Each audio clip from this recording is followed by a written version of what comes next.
fille de Spokane, dans l'État de Washington, disparaît subitement. À Saint-Louis, une fillette va rendre visite à une amie. Elle n'arrivera jamais à destination.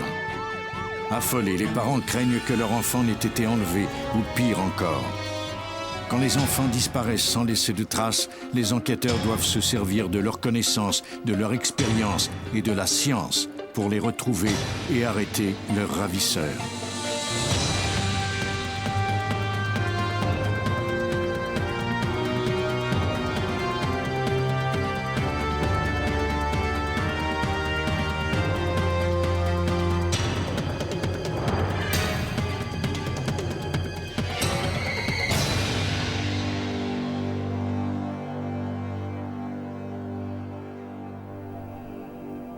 Dans cet épisode, certains noms ont été changés.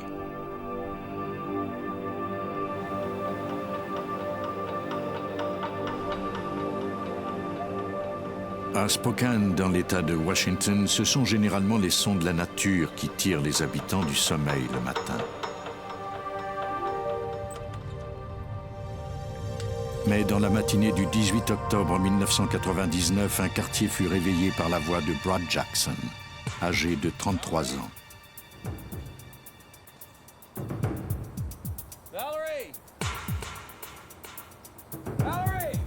Celui-ci appelait désespérément sa fillette de 9 ans, Valerie.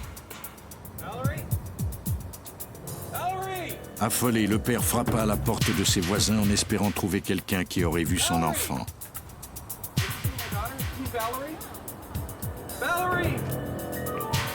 À 8h44, il appela le service d'urgence pour signaler la disparition de la petite Valerie.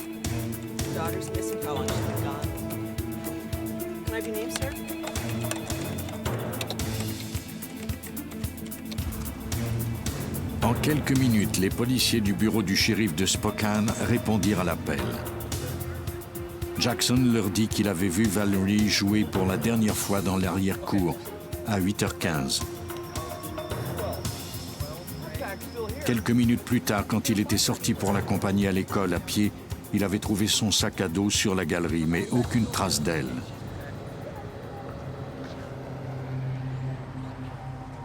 On fit appel à une unité canine.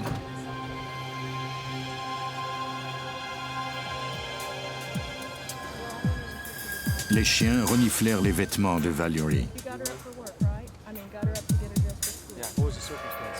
Malheureusement, les recherches furent vaines.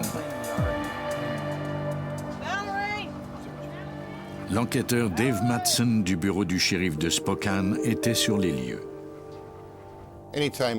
Quand un enfant disparaît, il est très important qu'on fouille sa maison pour s'assurer qu'il n'y a pas sur les lieux quelque indice d'un crime. Dans ce cas-ci, la maison appartenait non pas à Brad Jackson, mais à ses parents, Dick et Karen Jackson.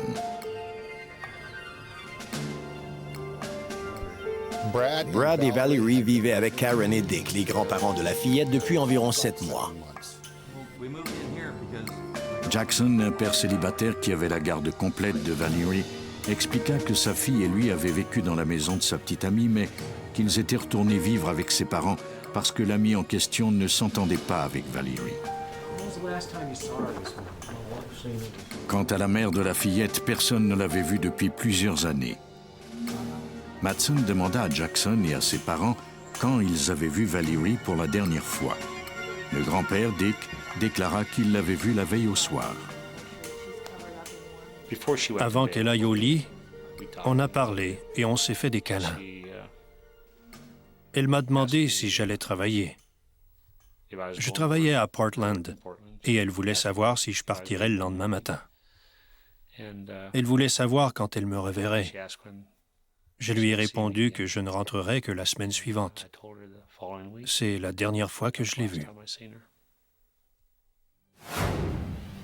Karen, la mère de Brad Jackson, avait vu Valerie vers 4h30 le matin de sa disparition. D'habitude, avant d'aller travailler, je venais toujours la voir et l'embrasser. C'est ce que j'ai fait. Puis je suis partie. Les Jackson donnèrent aux enquêteurs l'autorisation de fouiller la maison pour trouver une explication sur ce qui avait pu arriver à la fillette. On ne sait jamais ce qu'on va trouver. On cherche tout ce qui ne semble pas à sa place ou suspect. Madsen examina le lit de la fillette. Il y avait des taches de sang sur son oreiller. Mais, fait étrange, il n'y en avait pas sur la tête qui la recouvrait. Jackson déclara que sa fillette avait saigné du nez la veille au soir. Valerie était sujette au saignement de nez. Quand ça lui arrivait, elle demandait à son père de la soigner. Jackson expliqua que Valerie était contrariée que sa tête d'oreiller soit tachée. Il l'avait donc lavée et remise en place peu de temps avant la disparition de l'enfant. Madsen se mit alors à la recherche d'autres signes qui démontraient que Valerie avait effectivement saigné du nez, comme des papiers mouchoirs tachés, mais il n'en trouva aucun. Il indiqua au technicien de recueillir les oreillers et les draps pour un examen ultérieur.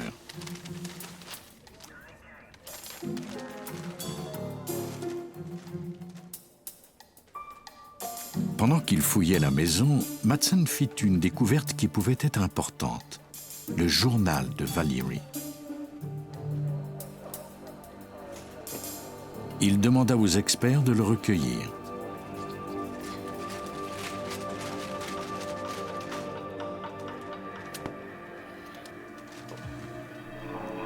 Madsen avait élaboré 3 hypothèses sur ce qui pouvait être arrivé à Valerie.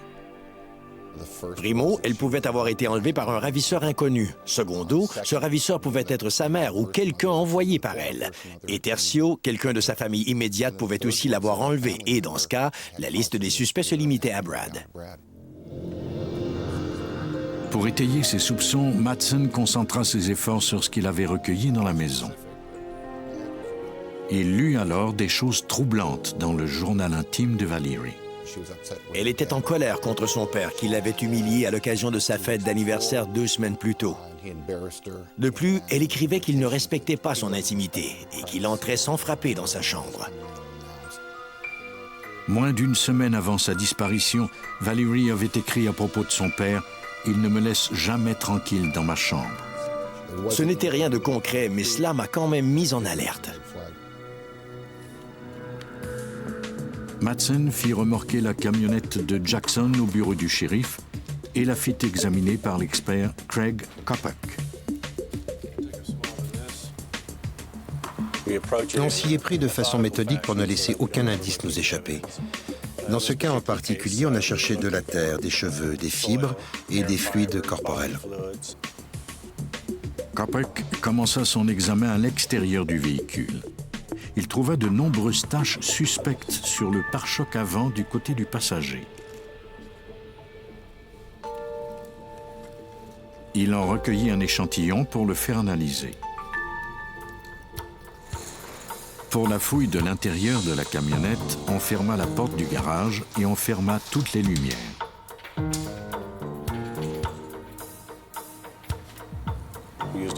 On utilise un éclairage spécial pour examiner le véhicule. Certaines choses comme les fluides corporels, les poils et les fibres deviennent alors fluorescents et on peut ainsi mieux les voir et les recueillir. Mis à part le mystérieux résidu sur le pare-choc, on ne trouva aucun indice dans la camionnette. Les policiers devraient attendre pour savoir de quoi le résidu était constitué. Pendant que les enquêteurs tentaient de donner un sens aux maigres indices, ils craignaient de perdre un temps précieux. Ils croyaient que Brad Jackson avait quelque chose à cacher. Madsen lui demanda de se soumettre au détecteur de mensonges. Jackson accepta. C'est Larry Miller qui lui fit subir l'examen. Did you cause the disappearance of your daughter on October 18th? No. On October 18th, were you the one who made your daughter disappear? No. The results of Brad Jackson's polygraph Les résultats de l'examen de Brad Jackson indiquaient clairement qu'il avait menti en répondant aux questions pertinentes à l'affaire. Ces questions étaient relatives au fait qu'il était, oui ou non, responsable de la disparition de sa fillette le 18 octobre et au fait qu'il savait, oui ou non, où elle se trouvait depuis. Comme les résultats de l'examen au détecteur de mensonges ne sont pas recevables en cours, Jackson fut remis en liberté après l'examen. S'il s'en était pris à sa fillette, alors Madsen devrait le prouver. Ce dernier réunit une équipe d'enquêteurs pour établir la suite des choses. Les analyses du résidu suspect trouvé sur le pare-choc avaient démontré qu'il s'agissait de sang humain.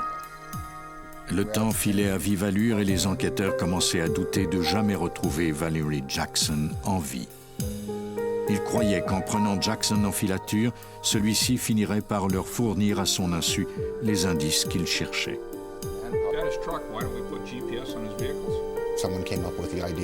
Quelqu'un a proposé qu'on utilise un système GPS pour suivre ses déplacements. On a décidé d'aller de l'avant avec ce projet. Notre but premier, c'était qu'il nous conduise là où se trouvait Valerie. Deuxièmement, on espérait découvrir qui il fréquentait pour pouvoir interroger ces personnes et leur demander si elles savaient quelque chose sur les activités de Brad. Si le GPS fonctionnait bien, il enverrait des signaux à des satellites en orbite.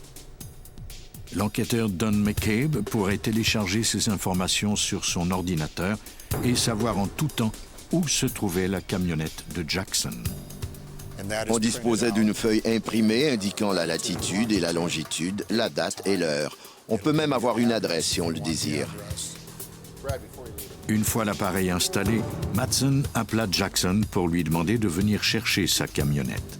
L'équipe d'enquêteurs espérait maintenant que Jackson les mènerait vers Valerie. Alors que Madsen lui remettait les clés, il fit une manœuvre audacieuse. Je lui ai dit à brûle-pourpoint que je savais qu'il avait tué Valerie et qu'il l'avait enterrée quelque part, mais sans doute pas assez profondément pour empêcher les animaux de la déterrer. J'ai ajouté qu'on la retrouverait et qu'on disposerait ainsi d'assez d'indices pour le faire inculper du meurtre de Valerie. Il n'a alors affiché aucune émotion. Il m'a regardé droit dans les yeux et m'a dit « Je comprends ». Jackson prit ses clés et partit. Pendant ce temps, l'enquêteur McCabe suivait ses moindres déplacements. Pendant les jours suivants, le GPS fonctionnait parfaitement et McCabe savait en tout temps où se trouvait la camionnette de Jackson. Puis, soudain, il perdit le signal. Il ne pouvait plus suivre les déplacements de Jackson en temps réel. McCabe devrait se résigner à attendre quelques semaines en espérant que l'appareil fonctionne toujours et qu'il enregistrait les données. Si elles étaient toujours là, il pourrait les télécharger quand l'appareil serait retiré de la camionnette. Après plus de 2 semaines, Madsen décida qu'il était temps de recueillir les informations. Il obtint un mandat qu'il remit aux policiers afin que ces derniers saisissent la camionnette de Jackson. L'enquêteur McCabe put alors retirer le GPS.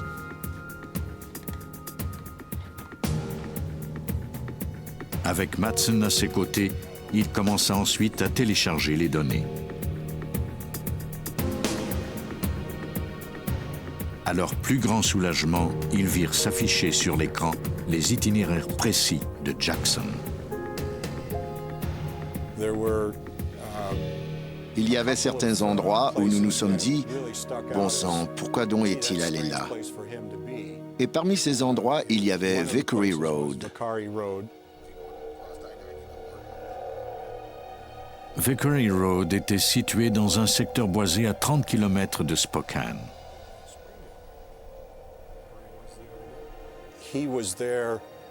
Il y était allé le 10 novembre, pendant à peine 15 petites minutes.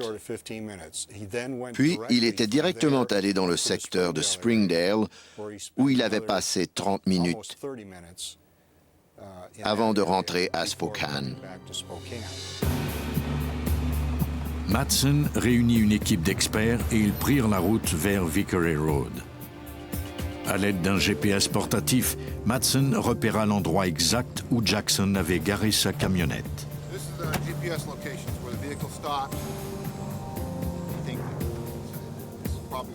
Il indiqua alors à son équipe de quadriller le secteur à la recherche de toute trace de terre fraîchement retournée, de traces de pas, de vêtements ou de tout ce qui apparaîtrait suspect. L'équipe incluait une unité canine.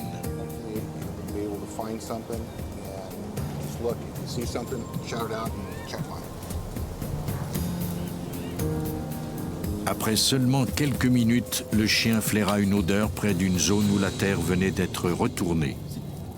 C'était peut-être une tombe.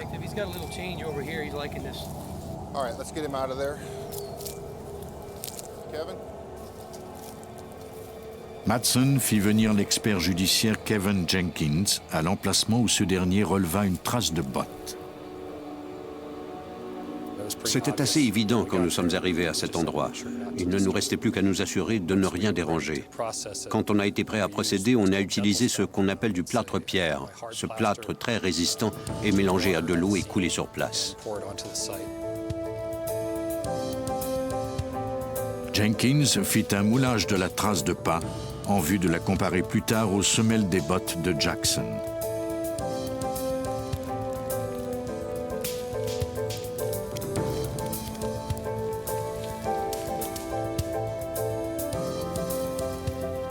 Un autre expert judiciaire, Bill Schneck, recueillit des échantillons de terre dans le secteur. On voulait examiner les échantillons de terre et les comparer à d'autres indices de l'environnement du suspect, comme sa maison, ou tout outil ou vêtement à lui. Juste avant que l'équipe ne reparte, on fit une autre découverte. Un des experts déterra 2 sacs d'épicerie en plastique retenus ensemble avec du ruban adhésif. Les sacs semblaient tachés de sang et il y avait des cheveux sur le ruban. C'étaient des cheveux roux, exactement comme ceux de Valerie Jackson. Mais les experts n'avaient pas encore trouvé un corps. On en a déduit que le corps de Valerie avait vraisemblablement été enterré à cet endroit et déplacé depuis peu. Matson et son équipe se rendirent ensuite au 2e endroit où Jackson était allé quelques jours plus tôt, à Springdale. Ils espéraient y trouver les preuves qu'ils cherchaient désespérément. Sinon, ils craignaient que ce meurtre ne reste impuni. À Spokane, dans l'État de Washington, la petite Valerie Jackson, âgée de 9 ans, avait disparu depuis un mois. Son père, Brad Jackson, était le principal suspect. À l'aide d'un GPS, les enquêteurs avaient repéré une tombe où la fillette avait vraisemblablement été enterrée. C'était le site d'une ancienne exploitation forestière dans un secteur densément boisé.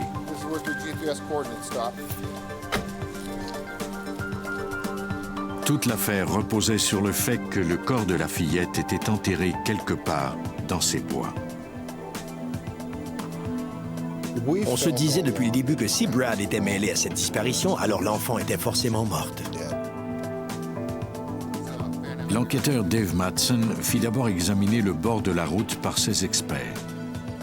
Presque immédiatement, ceux-ci aperçurent des traces de pneus qui menaient dans les bois.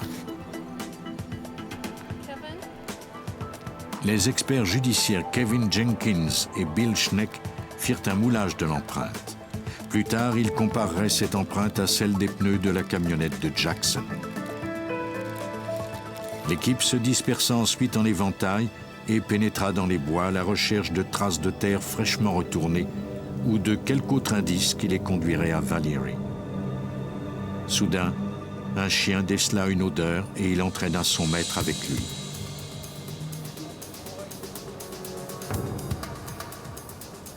On fit appeler Matson qui aperçut alors un endroit où la terre était meuble. L'équipe judiciaire commença la délicate excavation. En quelques instants à peine, on trouva ce qu'on était venu chercher. Il y avait du tissu rose, soit la couleur du chandail que Valerie portait la dernière fois qu'on l'avait vue, et des tissus humains. On retira ensuite le corps d'une fillette de la tombe. On l'identifia plus tard comme étant celui de Valerie Jackson.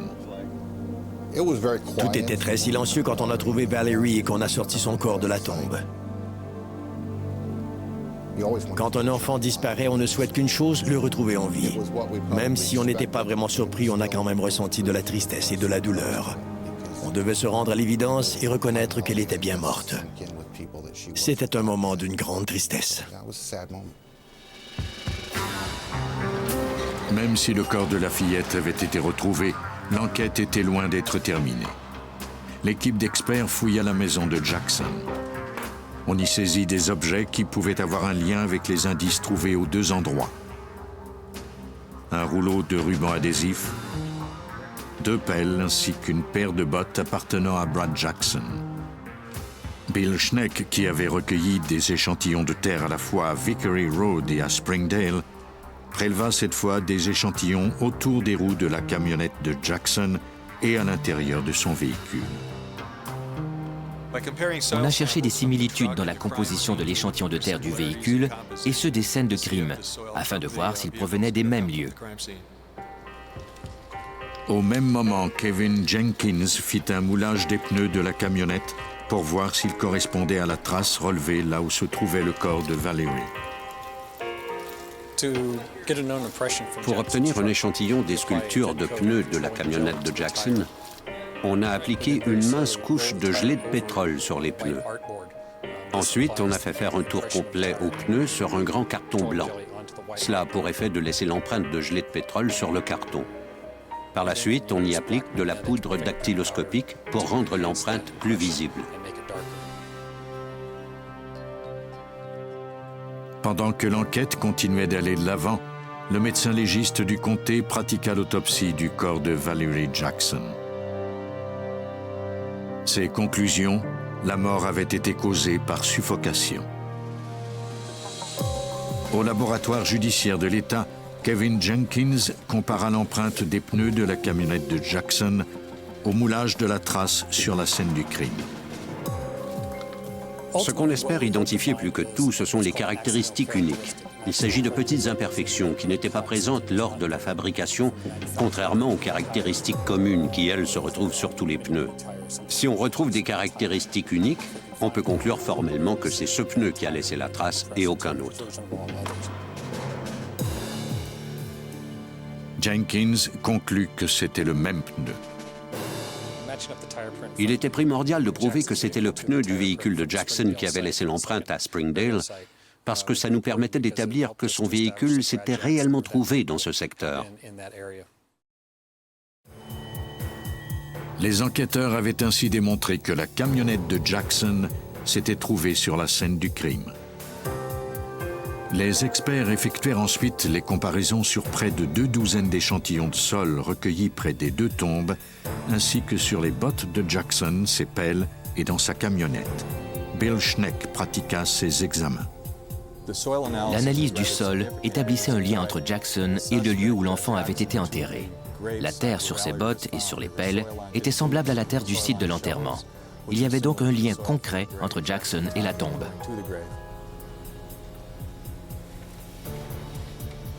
Les experts judiciaires purent également prélever des empreintes digitales sur les sacs d'épicerie trouvés près de Vickery Road.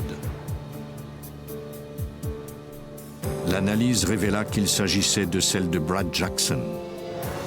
Le dossier impliquant Brad Jackson était maintenant complet. On ne peut nier l'importance du GPS dans cette affaire. Sans lui, on n'aurait sans doute jamais retrouvé Valerie et par conséquent, on n'aurait pas pu faire juger Brad. Au cours de cette enquête, Brad Jackson avait menacé de se suicider. Il était maintenant détenu dans un hôpital et surveillé étroitement. Après que les médecins lui eurent donné congé, Madsen l'arrêta pour le meurtre de sa fille. La police ne saura peut-être jamais pourquoi Jackson a tué son enfant. Il n'a jamais voulu parler de son crime. Le 5 octobre 2000, un jury a trouvé Brad Jackson coupable de meurtre au premier degré et l'a condamné à 56 ans d'emprisonnement. Je suis très heureux que le jury l'ait condamné, mais j'étais triste pour sa famille. Non seulement ses parents ont-ils perdu une petite fille, d'ailleurs pour Karen Jackson, Valerie était presque sa propre fille, mais en plus, ils ont perdu leur fils. C'est une situation qui me peine beaucoup. Prendre la vie d'un enfant est certainement un acte d'une méchanceté inconcevable. Et c'est une tragédie qui peut frapper même les résidents des quartiers les plus sécuritaires. Saint-Louis au Missouri est l'endroit idéal pour élever une famille. Du moins, c'était ce que croyait Rhonda Center. Cette mère d'une fillette de 10 ans, Cassidy, partageait sa maison avec son ami Thomas Siegel. Le 1er décembre 1993, Rhonda rentra du travail. Elle dit bonjour à Siegel et lui demanda s'il savait où était Cassidy. Siegel lui répondit qu'elle était partie chez une de ses amies et qu'elle devait rentrer vers 17h. Il était 17h10 et Cassidy n'avait pas l'habitude d'être en retard. Rhonda appela l'amie de sa fillette pour voir si elle était toujours avec elle. L'amie de l'enfant déclara que Cassidy n'était jamais venue chez elle ce jour-là.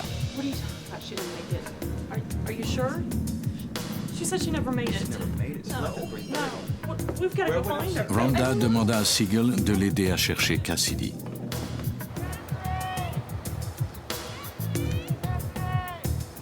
Pendant que Siegel appelait la fillette dans la rue, Rhonda frappa à la porte de sa voisine.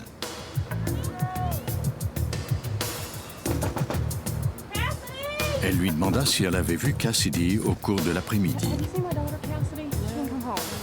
Celle-ci lui répondit que non.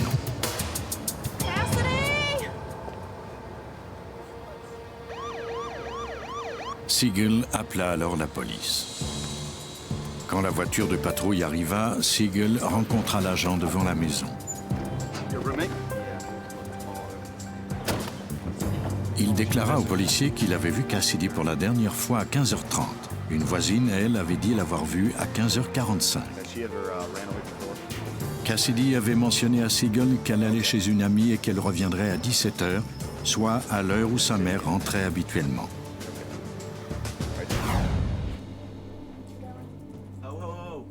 Cassidy portait toujours sur elle un système d'alarme personnel quand elle sortait. Comme il le faisait toujours, Siegel s'assura que l'appareil fonctionnait bien.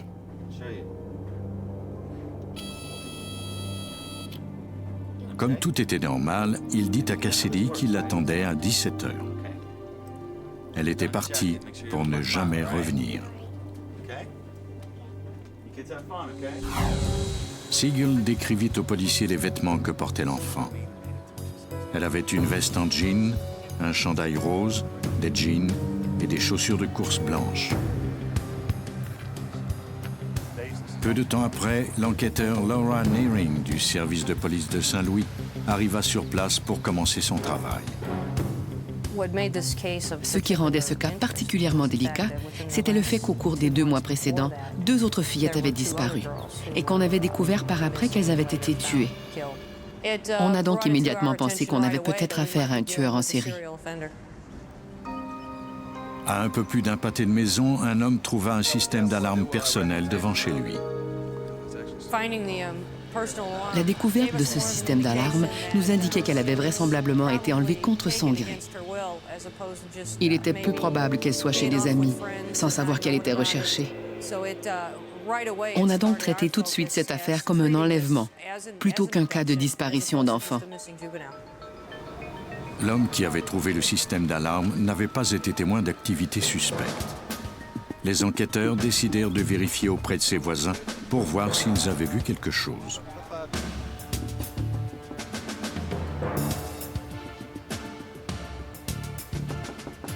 Mais on ne répondit pas à la porte. Les policiers devraient revenir plus tard. Rhonda reconnut sans mal le système d'alarme de Cassidy. Nearing lui demanda alors une photo récente de la fillette.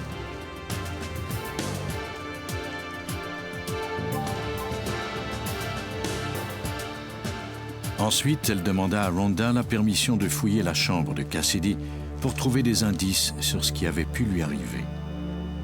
Les techniciens en scène de crime recueillirent alors tout objet qui pouvait fournir des empreintes digitales de la fillette ou même son ADN. On trouva une brosse à cheveux, une cassette vidéo et un verre sur la table de nuit. Si un drame s'était produit, les empreintes de Cassidy et son code génétique permettraient d'identifier son corps.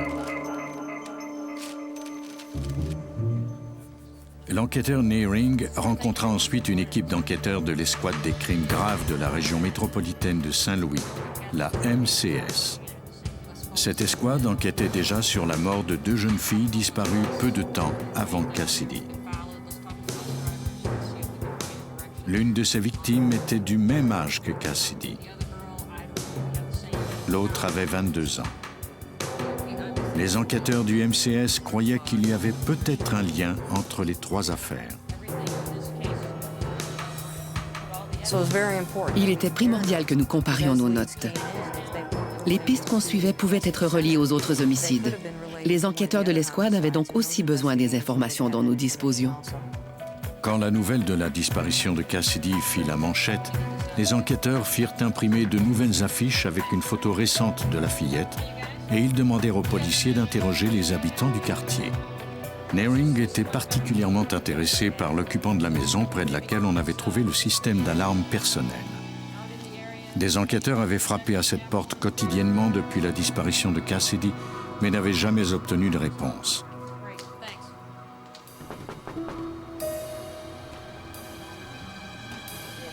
Près d'1 semaine s'était écoulée depuis la disparition de l'enfant quand Gloria Cooper ouvrit enfin. Les enquêteurs lui demandèrent ce qu'elle avait fait depuis la disparition.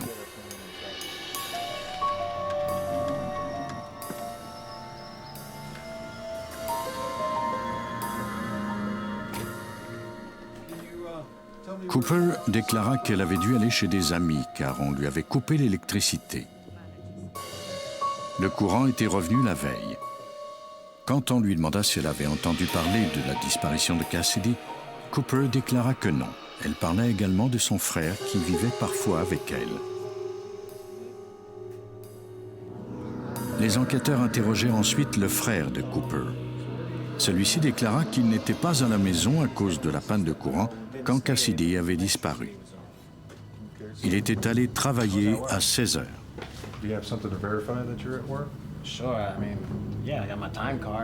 Brooks montra aux enquêteurs sa fiche de présence du 1er décembre qui indiquait qu'il était arrivé à 16h07 et était reparti à 23h30. Cela démontrait qu'il n'était pas un suspect. Compte tenu qu'un voisin avait vu la fillette à 15h45 et qu'il était arrivé au boulot à 16h07, il n'avait guère eu le temps de l'enlever et puis de l'assassiner dans un si court délai. Une fois de plus, les policiers étaient dans l'impasse. Mais le 9 décembre, soit 8 jours après la disparition de Cassidy, ils eurent enfin un coup de chance. 2 adolescents marchaient dans une ruelle de Saint-Louis quand ils remarquèrent un amas de couverture contre un mur. En s'approchant, ils furent bouleversés en apercevant une jambe qui en sortait.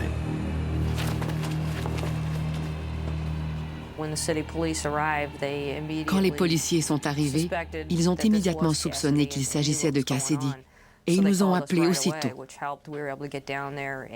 On a pu aller analyser la scène du crime et s'assurer qu'on prélevait tous les indices dont on aurait besoin pour identifier un suspect.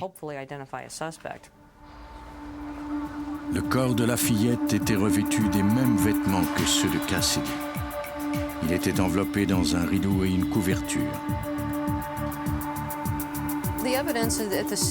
Les indices sur les lieux ne nous indiquaient rien sur l'identité de quiconque. On disposait d'un édredon, d'une couverture et d'un rideau, mais on ignorait à qui ils appartenaient. On trouva également des traces de pneus dans la ruelle près du corps.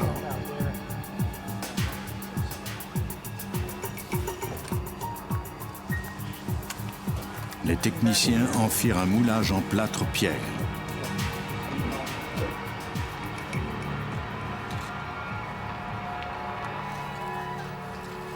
L'enquêteur Donald Bryan compara ensuite les empreintes relevées sur le corps de la victime à celles relevées sur les objets de la chambre de Cassidy.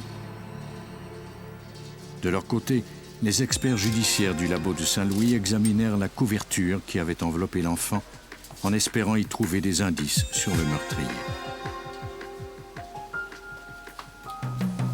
Ils y prélevèrent de nombreux cheveux qu'on identifia par la suite à ceux d'un individu de race noire. Ils recueillirent également de nombreuses fibres beiges et des raclures d'aluminium. On a photographié des couvertures et ce rideau et fait diffuser ces photos aux nouvelles en demandant aux personnes qui les reconnaissaient de bien vouloir nous contacter. Les enquêteurs espéraient toujours trouver une piste qui les mènerait vers le tueur, mais ils voyaient le temps filer à toute vitesse. Ils étaient déterminés à trouver le meurtrier de Cassidy avant qu'il ne passe de nouveau à l'attaque. Les enquêteurs de Saint-Louis, au Missouri, avaient trouvé le corps de Cassidy Center, âgée de 10 ans. Elle avait disparu 8 jours plus tôt. Ils craignaient qu'elle ne soit la plus récente victime d'un tueur en série. Cassidy était la 3e personne de sexe féminin à être tuée au cours des derniers mois. Mais l'hypothèse selon laquelle la mort de Cassidy était reliée aux 2 autres cas ne semblait guère probable. Le secteur de la ville où l'on s'était débarrassé de son corps ne correspondait pas au scénario des autres meurtres. Comme on en était venu à croire qu'on avait affaire à un autre meurtrier, on s'est concentré davantage sur notre cas, plutôt que de recueillir des indices pour les 3 enquêtes. Les enquêteurs se tournèrent bientôt vers leurs indices les plus prometteurs, les cheveux d'une personne noire trouvée avec le corps. Ils retournèrent voir la voisine de Cassidy, Gloria Cooper. Celle-ci avait déclaré qu'elle n'était pas chez elle au moment de la disparition en raison d'une interruption de courant. L'enquêteur Laura Nearing, qui menait cette enquête, décida de vérifier les dires de Cooper en contactant son fournisseur d'électricité. On nous a dit qu'ils avaient menti, car l'électricité n'avait pas été coupée à cette maison. On s'est alors demandé pourquoi ils ne nous avaient pas dit la vérité et pourquoi ils avaient ressenti le besoin de se servir de ce prétexte. Ces nouvelles informations poussèrent les enquêteurs à retourner à la maison de Gloria Cooper une fois de plus. Cette fois-ci, son petit ami, Adam Jenkins, était avec elle. Les enquêteurs lui demandèrent où il était le jour de la disparition de Cassidy. Il déclara qu'il se trouvait à l'extérieur de la ville. Cooper autorisa ensuite les enquêteurs à faire le tour de la maison.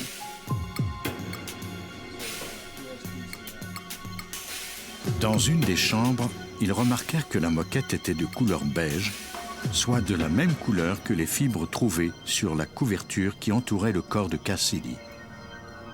En outre, il n'y avait aucun rideau à la fenêtre de cette pièce, ni couverture sur le lit. Si un des occupants de la maison de Cooper était mêlé au meurtre, les enquêteurs devraient trouver le moyen d'en faire la preuve. Au laboratoire judiciaire de Saint-Louis, l'expert Daniel Jackson analysait les traces de pneus dont on avait fait le moulage dans la ruelle où l'on avait trouvé le corps de Cassidy. Après en avoir examiné les caractéristiques, Jackson put déterminer quel modèle précis de pneus avait laissé l'empreinte dans la ruelle. J'ai pu établir que c'était un modèle de pneu de camionnette ou de véhicule utilitaire. Quand on nous a transmis ces informations sur le modèle de pneu, il était primordial pour nous d'identifier quel véhicule se trouvait dans le secteur.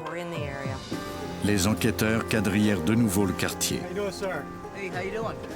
Leur persévérance sembla porter fruit très rapidement. L'un des habitants se rappelait avoir vu une camionnette louée garée devant la maison des Cooper le 9 décembre, la veille du jour où l'on avait trouvé le corps de Cassidy, à 6h30 du matin. 2 hommes de race noire y étaient montés. Ils avaient alors démarré si vite qu'ils avaient heurté la boîte aux lettres au bout de l'allée.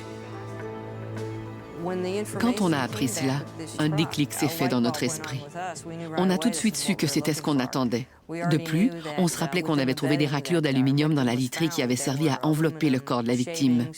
On a su que c'était sans doute le véhicule qu'on cherchait. Il s'agissait du modèle de camionnette qu'on pouvait équiper de pneus, comme ceux qui avaient laissé des traces dans la ruelle où l'on avait trouvé le corps de Cassidy. Maintenant, on devait trouver ce véhicule. Nearing se mit à la recherche des agences de location de camionnettes dans l'annuaire téléphonique. Elle en trouva une près du quartier où vivaient les Cooper et y dépêcha un enquêteur. Apparemment, le frère de Cooper, Thomas Brooks, avait loué cette camionnette le 8 décembre et l'avait retournée le 9. L'employé montra aux enquêteurs le véhicule loué par Brooks. Il fut alors remorqué à la fourrière de la police pour y être examiné. Les pneus étaient du même modèle que ceux qui avaient laissé des empreintes suspectes. La comparaison de ces pneus au moulage des traces permit de prouver formellement qu'il s'agissait des mêmes pneus. Les experts passèrent ensuite l'aspirateur dans la camionnette pour y recueillir le moindre micro-indice correspondant aux fragments de peinture et aux raclures d'aluminium trouvées dans les couvertures. En outre, on se mit à la recherche d'empreintes digitales. L'enquêteur Nearing disposait maintenant des preuves qui lui permettraient d'obtenir un mandat de perquisition pour fouiller minutieusement la maison de Gloria Cooper.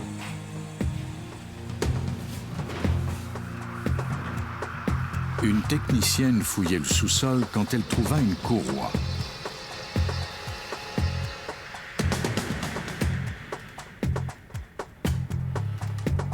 C'était le genre de courroie qu'on utilise avec un système d'alarme comme celui de Cassidy.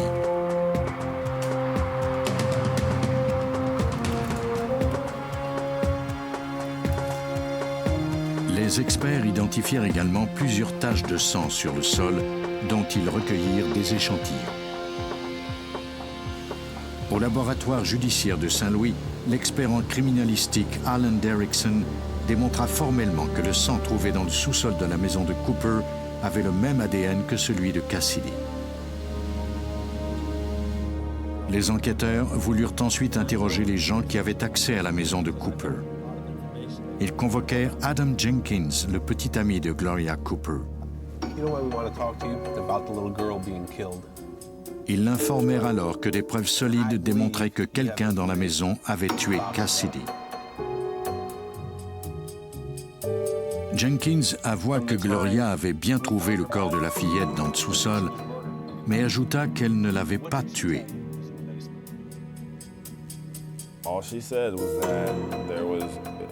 Il dit ensuite que Cooper avait insisté auprès de son frère pour qu'il s'en débarrasse. Brooks était alors allé louer une camionnette et Jenkins et lui avaient jeté le corps de Cassidy dans la ruelle où on le trouverait par la suite. Nearing interrogea ensuite Gloria Cooper. Mais avant, elle lui apprit que son petit ami leur avait tout raconté et qu'il savait également qu'ils avaient loué une camionnette. Cooper passa alors aux aveux.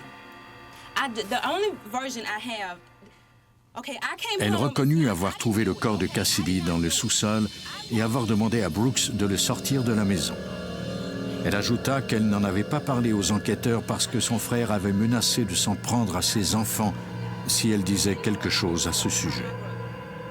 Cooper confirma également que la couverture et le rideau provenaient bien de chez elle. Elle fut alors mise en état d'arrestation pour avoir essayé de faire entrave à la justice. Les policiers allèrent chercher Thomas Brooks chez son père et le ramenèrent pour le soumettre à un interrogatoire. Brooks commença par tout nier, mais il consentit toutefois à donner un échantillon de ses cheveux. Quand les enquêteurs l'informèrent qu'Adam Jenkins leur avait tout dit, il passa aux aveux. Il déclara qu'il avait essayé d'agresser Cassidy. Elle s'était débattue et il lui avait alors asséné un coup avec une barre d'acier, la tuant instantanément. Il avait alors enveloppé son corps d'une couverture et l'avait caché dans le sous-sol. Il s'était ensuite empressé de partir au restaurant où il travaillait et était arrivé 7 minutes en retard.